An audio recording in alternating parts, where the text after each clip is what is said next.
Bax, siz də bunu təsdiq eləyəcəksiniz ki, bax, qərə Aralıq dənizinin qırağında bir dənə modern bağda istirahət eləyir ki, sadəcə qərə bura bir sənə ciyab çıxıb, xarici pasportu olmadan. Bu necə mümkündür? Heç təyyarəyə də minməmişəm.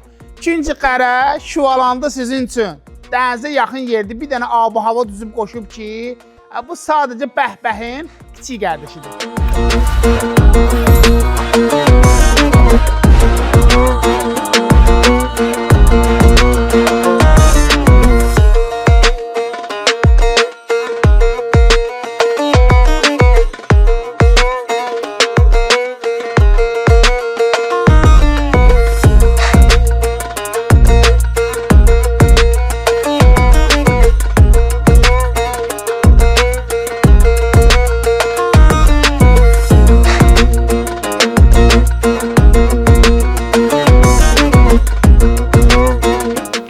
Hələ bunun salafana asılmayıb, bu cəğdir.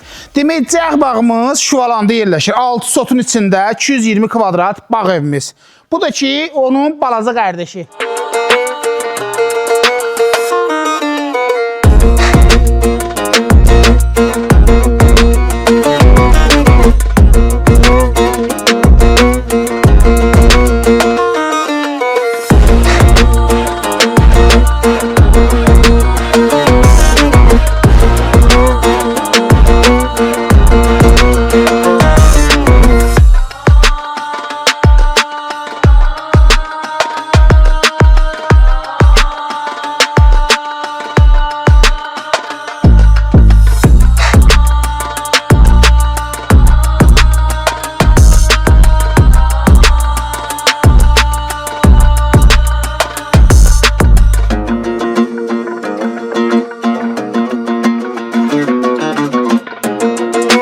Bu tanıyanlar tanıyırlar, bu banan ağacıdır ya. Gəldik çıxdı videomuzun sonuna.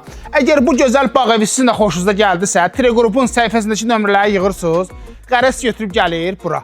Allah alana da, sıtına da xeyir versin. Görüşərik dostlar.